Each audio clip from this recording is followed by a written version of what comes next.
আসসালামু আলাইকুম বন্ধুরা, কেমন আছো? আজকে আমি তোমাদের জন্য নতুন একটা রেসিপি নিয়ে আসলাম। আজকের রেসিপি হলো বনরুটি দিয়ে মিষ্টি। আমরা আজকে বনরুটি দিয়ে মিষ্টি বানাবো। বনরুটি দিয়ে মিষ্টি বানানোর জন্য বনরুটির দুই সাইডের কালো অংশ আমরা কেটে নিব। আমরা এভাবে করে কালো অংশ কেটে নেব, তা না হলে মিষ্টিটা সুন্দর সফট হবে না। এগুলোও ফেলে দেওয়ার দরকার নেই, এগুলোও খাওয়া যায়। যে আমরা ছোটো ছোটো করে টুকরো করে কেটে নিব। এটা যে যেভাবে কাটতে পারো। এবার আমাদের লাগবে লিকুইড দুধ। আমরা একটু অল্প অল্প করে দুধ নেব আর একটু একটু করে মেখে নেব, বেশি দিলে যাতে পাতলা না হয়ে যায়, সুন্দর একটা ব্যাটার তৈরি হয় মিষ্টি বানানোর জন্য। আমরা অল্প অল্প করে মেখে নেব, পরিমাণ মতো দিব। একটু সময় নিয়ে করতে হবে, তাইলে জিনিসটা সুন্দর নরম হবে। যে দেখো প্রায় হয়ে আসছে। সুন্দর করে মাখবে যাতে কোনো দলা পেকে না থাকে। এটা এখন 10 মিনিটের জন্য রেখে দিলে এমনিই শুকিয়ে যাবে। এবার আমরা দেব গুঁড়ো দুধ। আমরা 10 টাকা দামের 1 প্যাকেট গুঁড়ো দুধ দিলাম।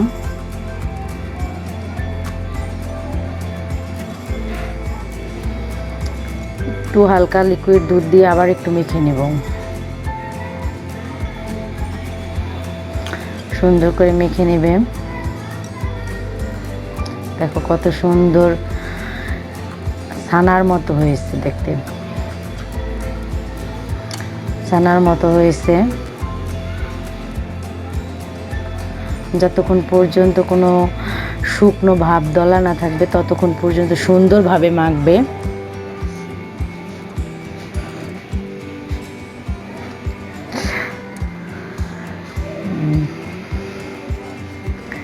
দেখো আমার মাখা প্রায় কমপ্লিট। এই যে আমি এবার মিষ্টির আকার যে যেভাবে পারো, গোল লম্বা যে যে শেপ দিতে পারো, আমি গোল গোল শেপ দিলাম। হাতের তালু দিয়ে হালকা চাপ দিলেই হয়ে যাবে। এই যে দেখো সুন্দর মিষ্টির মতোই হয়েছে।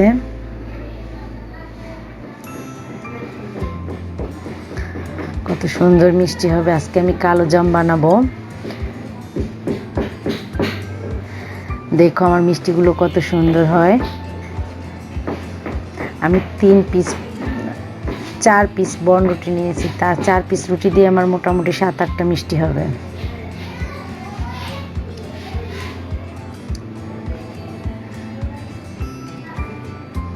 এই যে দেখো আমার বানানো প্রায় হয়ে গেছে।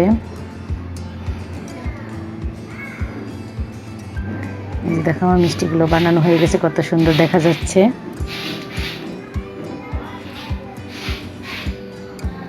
আমি আবার তেল গরম করে নিলাম, সাদা তেল ভাজার জন্য সাদা তেল গরম করে নিলাম। কিন্তু খেয়াল রাখতে হবে চুলার তাপটা বেশি বাড়ানো যাবে না, মিডিয়াম আঁচে রাখতে হবে। বেশি বাড়ালে পুড়ে যাবে। আস্তে আস্তে করে গরম করে হালকা তেলটা গরম হলে ছেড়ে দিতে হবে। ওই যে দেখো আস্তে আস্তে, একদম বেশি গরম না, হালকা গরম হলে মিষ্টিগুলো ছেড়ে দিতে হবে। যে আমি সব মিষ্টিগুলো একসাথেই দিয়ে দেব।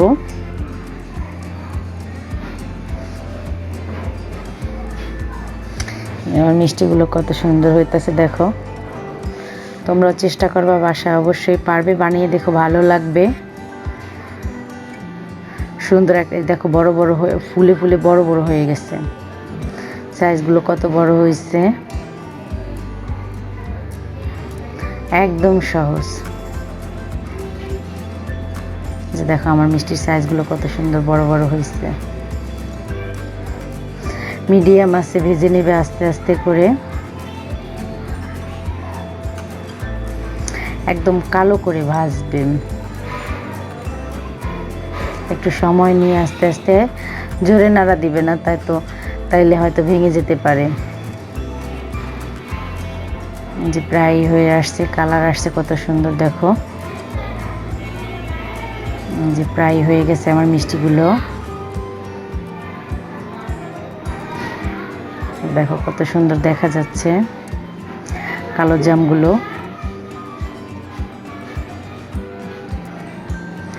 অনেক সুন্দর হয়েছে, আশা করি তোমাদের খেতেও ভালো লাগবে। আমি যেভাবে বানাইছি এভাবে তোমরা বানিয়ে দেখো, আশা করি খেতে অনেক মজা লাগবে। এই যে দেখো আমার কতগুলো মিষ্টি হয়েছে।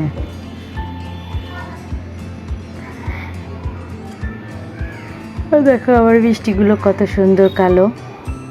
এবারে এগুলোর জন্য রস করব। যতটুকু পরিমাণ পানি দেবে তার অর্ধেক পরিমাণ চিনি দেবে।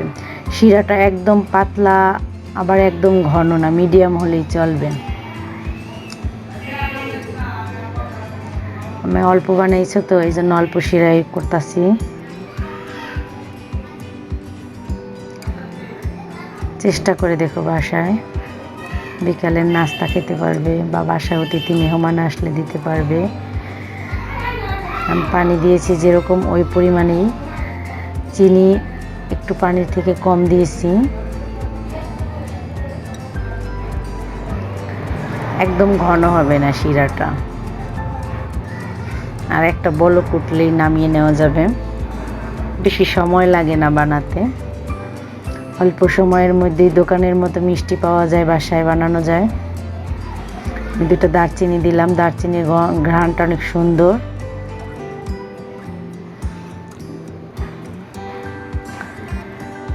এবার আমরা অপেক্ষা করব বলক আসার।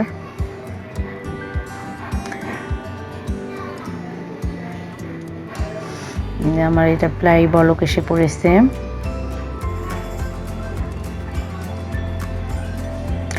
মিষ্টিটা বেশি, শিরাটা বেশি জাল করার দরকার নেই। এটা একটা বলক আসলেই মিষ্টিগুলো দিয়ে দিবে, দিয়ে 10 মিনিটের মতো একদম লো আঁচে জাল করবে। এই দেখো আমার মিষ্টিগুলো বলক পাড়তেছে।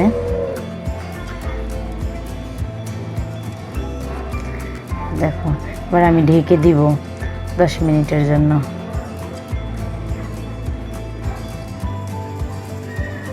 তাহলে ভিতরে শিরাগুলো সুন্দরভাবে ঢুকবে, একদম দোকানের মতো পারফেক্ট মিষ্টি হবে। যে আমরা কিছুক্ষণ পরে চলে আসলাম। দেখো যে দেখো আমার মিষ্টিগুলো শিরা কীভাবে টেনে নিয়েছে।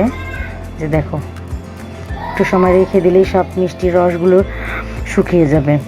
দেখো কত সুন্দর নরম হয়েছে।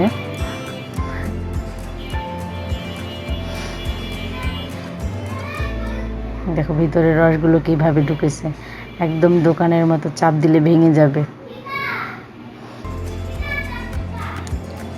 দেখো আমি তোমাদের একটা ভেঙে দেখাচ্ছি, একদম দোকানের মতো মিষ্টি ভিতরে। দেখো কত সুন্দর ফাফা। বানিয়ে খেয়ে দেখো, মজা লাগবে। যদি তোমাদের ভালো লাগে তাহলে আমার চ্যানেলটা সাবস্ক্রাইব করো, লাইক করো। ধন্যবাদ।